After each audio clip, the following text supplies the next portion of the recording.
tentang pengurus daerah Aliansi Nasional Indonesia Sejahtera DPD Kabupaten Sigi Provinsi Sulawesi Tengah.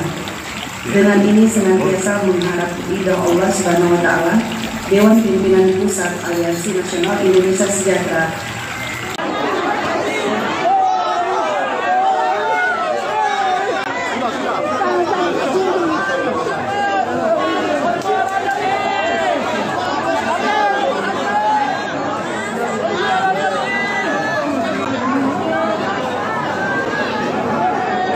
Anies Baswedan tiba turut didampingi oleh Wakil Ketua Umum Partai Nasdem Ahmad M. Ali. Dan setelah dari Al-Ihrat, rencananya Anies Baswedan Bismillahirrahmanirrahim. Assalamualaikum warahmatullahi wabarakatuh. Rabbi ishrah li sadri wa yassir li amri wahlul 'uqdatam min lisani yafqahu qawli. Allahumma sholli wa sallim wa barik ala sayyidina Muhammadin wa ala alihi wa ashabi ajmain. Amma ba'du. Yang saya hormati senior kita, saya hormati orang tua kita Pak JK dan Ibu Pak Mahfud MD, kemudian Pak Gubernur, Ibu Ketua DPRD, dan seluruh senior trainer kita semua, termasuk presidium yang saya hormati, serta seluruh peserta Munas ke-11 KAHMI. Alhamdulillah, ini suasananya seperti suasana Kongres HMI malam hari ini. Tapi sebelum kita bicara lebih jauh, tadi gambar terakhir menggambarkan suasana Palu 4 tahun yang lalu, ketika tsunami, ketika likuifaksi dan gempa waktu itu. Pada saat yang sama hari ini saudara kita di Cianjur sedang mengalami cobaan yang tidak kalah dengan apa yang kita alami hari ini 4 tahun lalu di Palu.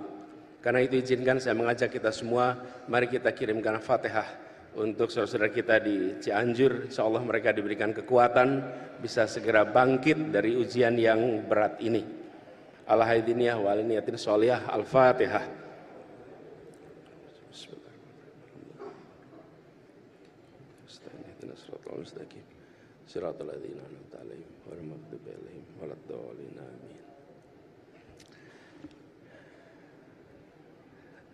Terima kasih Kanda, Yunda, dan seluruh peserta Munas yang saya hormati.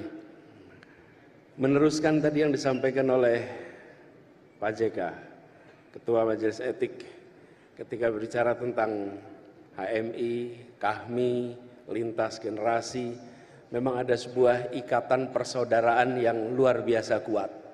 Dan ini dibangun oleh semangat ketika masih mahasiswa bekerja memikirkan bukan saja tentang dirinya, bukan saja tentang masa depannya, tapi tentang bangsanya, tentang negerinya, dan tentang umatnya. Jadi tadi sampaikan Pak JK, dan benar Pak JK, kita semua mengalami, apalagi yang di Jakarta, panggilan Kanda itu di mana-mana. Sering sekali Kanda, dan kita mengalami Pak JK. Saya juga sering ngalamin. Adik-adik kita sering datang ke Jakarta, kalau saya karena dari Jogja, banyak dari Jogja datang, mampir, dan kalau sudah mampir, ngobrol agak panjang, saya ingat biasanya beberapa kali, dan sering ada pengalaman unik. Sering ada pengalaman unik, gimana misalnya gini, Alhamdulillah Kanda, sekarang saya sudah lulus Kanda, sudah ke Jakarta, oh, Alhamdulillah, syukurlah sudah selesai. Sekarang apa kegiatannya? Alhamdulillah usaha Bang. Syukurlah sudah bisa usaha. Memang kita perlu banyak pengusaha. Bidangnya apa? Ya usahakanlah Bang. Jadi usahanya tolong diusahakanlah Bang. Jadi wah ini repot ini. Jadi keterampilan negosiasi, persuasi di HMI itu luar biasa manfaatnya ke depan. Luar biasa. Dan apalagi kalau ada keterampilan mengelola forum, luar biasa. Karena kita semua tumbuh besar di dalam sebuah tradisi intelektual, tukar pikiran, dan itu bagian dari pengalaman kita. Karena itu saya ingin meneruskan apa yang tadi disampaikan. Karena ini sejalan dengan tadi yang coba dipikirkan tentang bagaimana kita ke depan. Menurut saya salah satu hal penting di KAHMI adalah bagaimana peran kecendekiawanan KAHMI kembali ditingkatkan. Ini adalah sebuah tanggung jawab yang tidak kecil. Bagaimana kita semua merasakan keterdidikan yang luar biasa. Apalagi generasi awal, seperti tadi disampaikan Pak Yusuf Kalla, masuk HMI tahun 60, itu adalah generasi awal yang mendapatkan pendidikan dari kalangan santri, kalangan latar belakang keluarga muslim yang pada waktu itu masih minim karena SMA masih terbatas. Negeri ini membangun SMA tahun 50-an, tahun 60-an mulai perguruan tinggi terjadi ledakan jumlah mahasiswa, dan itulah generasi awal. Sebagian dari kita adalah generasi kedua. Saya generasi kedua. Orang tua saya yang dulu aktif mulai dengan HMI, banyak sekarang sudah mulai muncul generasi ketiga. Dan ini adalah sebuah organisasi yang sudah atau yang berisikan orang-orang yang sudah menikmati pendidikan tinggi sebagai eskalator sosial ekonomi. Mereka yang masuk pendidikan tinggi terbawa di dalam proses eskalator sosial ekonomi, naik secara sosial ekonomi, naik secara peran, dan kemudian memiliki peran yang besar di Republik ini. Hari ini kalau kita melihat kami seperti sekarang berkumpul, ada yang di pemerintahan, ada yang dunia usaha, ada yang di kampus, di semua sektor.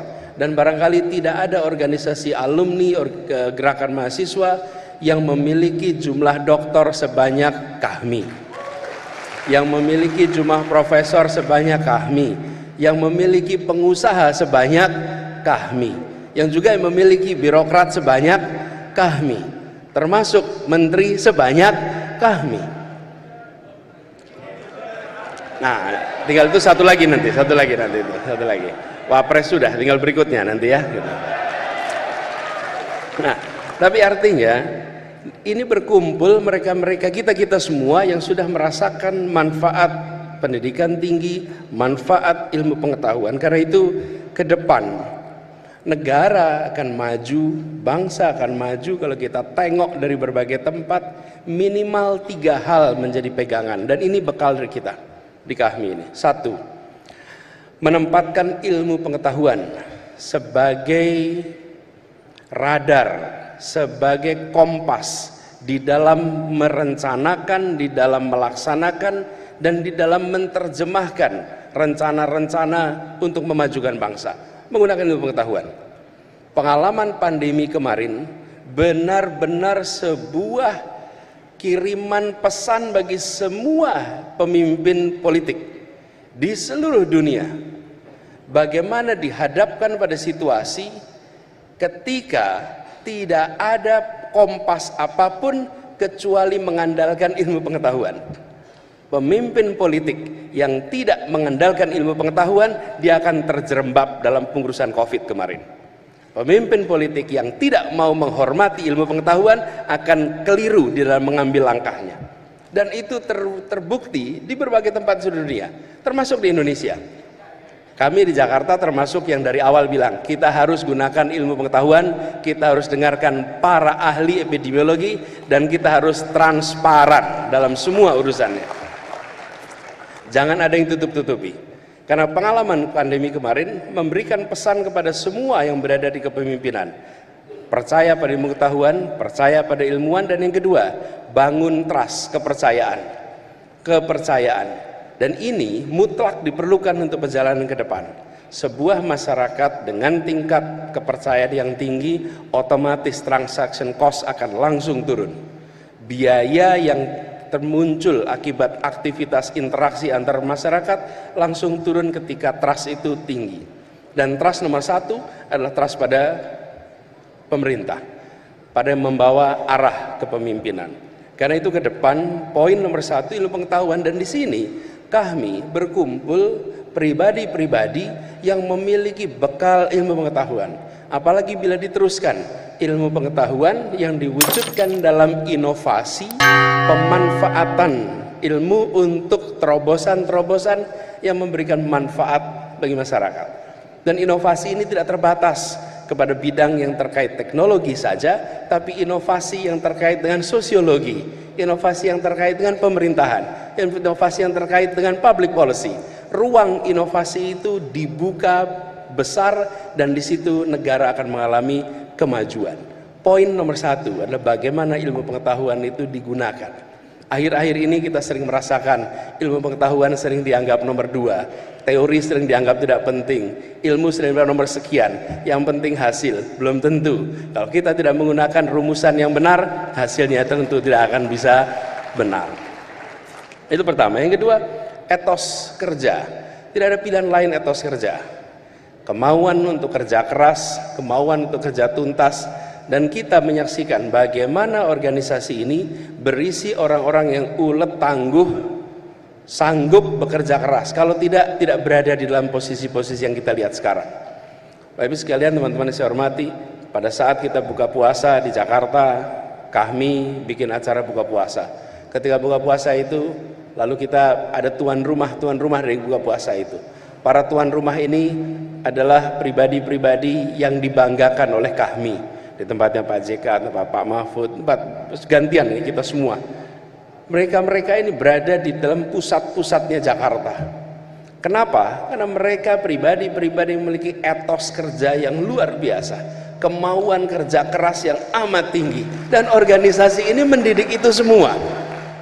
Karena itu ketika bicara tentang etos kerja, tidak ada pilihan lain untuk kita mendorong. Makanya saya sering agak terganggu Pak kalau lihat ada hari Minggu diadakan jalan santai. Bangsa ini sedang perlu ngoyo, bukan perlu santai. Harusnya jalan, bukan jalan santai, tapi jalan ngoyo, jalan kerja keras, etos kerja. Dan kemarin Piala Dunia juga menunjukkan bagaimana Jepang dengan etosnya, bagaimana Saudi dengan etosnya, itu sanggup untuk bisa bangkit. Etos kerja yang luar biasa. Dan yang ketiga, kita bicara tentang etika. Bagaimana etika publik ini dijaga, kepatutan publik ini dijaga.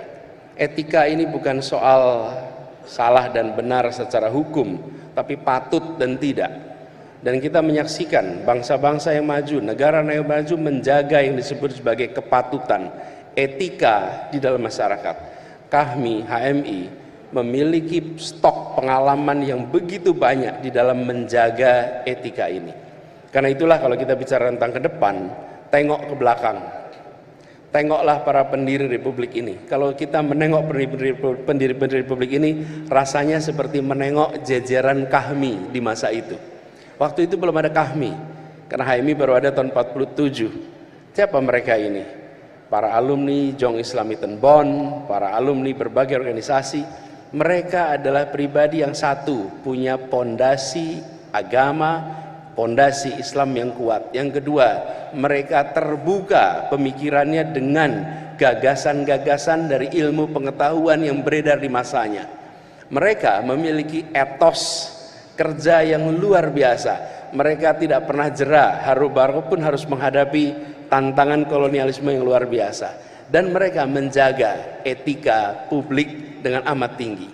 Founding fathers kita mendirikan republik ini dengan membawa ilmu, membawa etos kerja, dan membawa etika publik yang kemudian mereka wujudkan dalam bentuk pendirian republik ini. Muncul dokumen yang disebut sebagai pembukaan Undang-Undang Dasar 45, disebut sebagai Piagam Jakarta. Siapapun yang membaca dokumen itu pasti mereka akan bilang di sini ada intisari sebuah pergolakan perlawanan, sebuah gagasan menghadirkan keadilan yang diwujudkan dalam sebuah rangkaian ide yang sangat lengkap. Dibandingkan dengan berbagai negara lain, kalau kita lihat konstitusi, jarang yang memiliki pembukaan sedalam yang dimiliki oleh pembukaan Undang-Undang Dasar 45 kita. Nah, ini semua memberikan kepada kita pelajaran hikmah ke depan. Saya rasa di Kahmi kita punya PR yang cukup besar di sini. Kedepannya siapapun yang nanti bertugas di Republik ini perlu secara serius menempatkan 3 hal tadi menjadi bahan untuk perjalanan ke depan. Dan tujuannya apa? Tujuannya seperti tadi disampaikan oleh Pak Mahfud. Republik ini didirikan untuk menghadirkan keadilan sosial bagi seluruh rakyat Indonesia. Keadilan itulah yang menjadi tujuan utamanya. Tanpa ada keadilan, maka semua urusan lewat. Tidak ada persatuan dalam ketimpangan. Persatuan akan muncul bila ada rasa keadilan. Tidak akan ada perasaan kebersamaan, kedamaian jika tidak ada rasa keadilan. Dan kedamaian itu tidak ditandai dengan tiadanya kekerasan.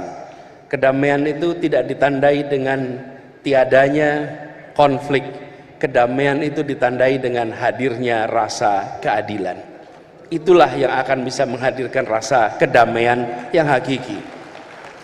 Jadi ketika kita berbicara tentang Sulawesi Tengah yang tenang dan damai, maka menjaga Sulawesi Tengah untuk tenang dan damai, menjaga Indonesia tenang dan damai, bukan dengan menghadirkan aparat keamanan yang membuat semuanya merasa khawatir untuk bergerak, tapi dengan menghadirkan rasa keadilan sosial bagi semuanya. Disitulah kemudian pegangan kita. Dan untuk menghadirkan rasa keadilan sosial harus ada inovasi, harus ada terobosan. Dan terobosan itu tidak selalu berbentuk teknologi inovasi itu. Kalau boleh saya cerita sedikit yang kami alami di Jakarta. Di Jakarta ini, terus sekalian, kita punya kasus banyak sekali soal tanah, Pak. Ada rakyat kecil yang tinggal di tanah-tanah yang statusnya milik BUMN. BUMN, banyak sekali di Jakarta, ratusan kampung berada di tanah-tanah BUMN. Apa yang terjadi dengan mereka? Mereka tinggal tanah BUMN, lalu otomatis tidak punya status soal tanahnya, stay sengketa statusnya. Di sisi lain, mereka tidak punya IMB, karena tidak punya IMB tidak bisa masuk listrik, tidak bisa masuk air, tidak masuk izin usaha dan lain-lain. Kita dalam situasi menyaksikan ini ada sesuatu yang salah. Apakah BUMN tanahnya di situ beli dari rakyat? Tidak. BUMN ini tanahnya dapat dari perusahaan milik Belanda yang dinasionalisasi. Perusahaan milik Belanda dapat tanah dari mana? Ya mereka datang digarisin saja tanah itu, dijadikan ini sebagai milik perusahaan Belanda. Tapi pencatatannya dipindahkan menjadi pencatatan aset milik BUMN. Kami di Pemprov berada dalam situasi begini, ini didiamkan tidak akan pernah selesai. Lalu kita bicara inovasi. Inovasi bukan dalam inovasi teknologi, tapi inovasi policy. Apa yang dilakukan? Kita buatkan yang namanya IMB kolektif. 1 RT, 1 IMB. Belum pernah ada di Indonesia itu. 1 RT, 1 RW, 1 IMB. Nggak ada. Tapi dengan 1 IMB itu, kita katakan bahwa urusan status tanah biarlah diselesaikan di pengadilan. Tapi jangan sampai mereka yang kecil tidak punya IMB, sehingga tidak punya listrik, tidak punya air minum, tidak punya akses untuk kredit, tidak punya akses kepada perbankan izin usaha, tidak bisa. Begitu dapat IMB, langsung mereka dapat semua kesempatan yang setara dengan yang lain. Kenapa inovasi itu dilakukan? Karena kita melihat di kota itu yang besar tambah besar, tapi yang kecil berdekade-dekade tetap kecil. Tugas negara hadir untuk memberikan terobosan agar yang kecil tumbuh menjadi besar, dan yang besar tetap bisa besar. Jadi saya ingin sampaikan bahwa inovasi itu banyak ruangnya, dan ketika keadilan sosial itu ada di dalam benak kita dan dalam setiap urusan kita tempelkan apakah keadilan sosial muncul di dalam urusan ini, apakah keadilan sosial muncul dalam urusan ini. Kami khawatir bila itu tidak dikerjakan, maka keadilan sosial itu aja menjadi teks yang dibaca berulang-ulang setiap upacara, tapi tidak diwujudkan dalam keseharian pengambilan keputusan. Nah, inilah sebabnya kita ikhtiarkan sama-sama. Jadi kami berharap mudah-mudahan di KAHMI ini ada keseriusan kita untuk meningkatkan peran kecendekiawanannya, menunjukkan etos kerjanya yang tinggi dan etika publik yang tinggi. Dan ketika sampai pada etika publik, ini adalah sebuah munas. Di munas ini berkumpul semua unsur. Saya rasa hanya ada HMI, yang di seluruh partai ada HMI-nya, di seluruh bidang ada HMI-nya. Dan ketika berkumpul, latar belakangnya boleh beda-beda. Dan latar belakang tidak bisa dipersatukan. Tapi semua berkumpul untuk kemajuan kami, untuk kontribusi kami bagi Indonesia dan bagi umat Islam. Karena itu, insya Allah nanti ini akan menjadi contoh bagaimana sebuah munas dengan bercirikan akhlak yang mulia. Bagaimana perbedaan pandangan dibicarakan dengan kematangan. Bagaimana tukar pikiran itu terjadi. Dan bagaimana lawan debat adalah teman berpikir. Bagaimana kita menunjukkan kami bisa jadi contoh di antara munas-munas lain yang akhir-akhir ini muncul dengan kekerasan. Dan kita bisa tunjukkan bahwa kedepannya HMI bisa bersatu. Insya Allah dengan kami bersatu, kita akan bisa bawa agenda-agenda besar untuk Republik ini. Kita bisa sama-sama makin solid untuk memajukan Republik ini. Dan bila kami sudah berbaris, bila soft kami sudah rapi, rasanya semua urusan akan bisa diselesaikan dengan baik kalau kami. Dan semoga dengan munas ini nanti tuntas, kepemimpinan baru mencerminkan variasi yang lengkap yang ada di kami.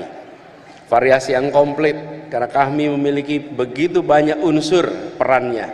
Dan harapannya seperti tadi disampaikan, insya Allah momentum perubahan yang mungkin akan kita saksikan sama-sama, di situ kami bisa memberikan kontribusi untuk semuanya. Itu saja dari saya, kurang lebih mohon dimaafkan. Terima kasih. Assalamualaikum warahmatullahi wabarakatuh.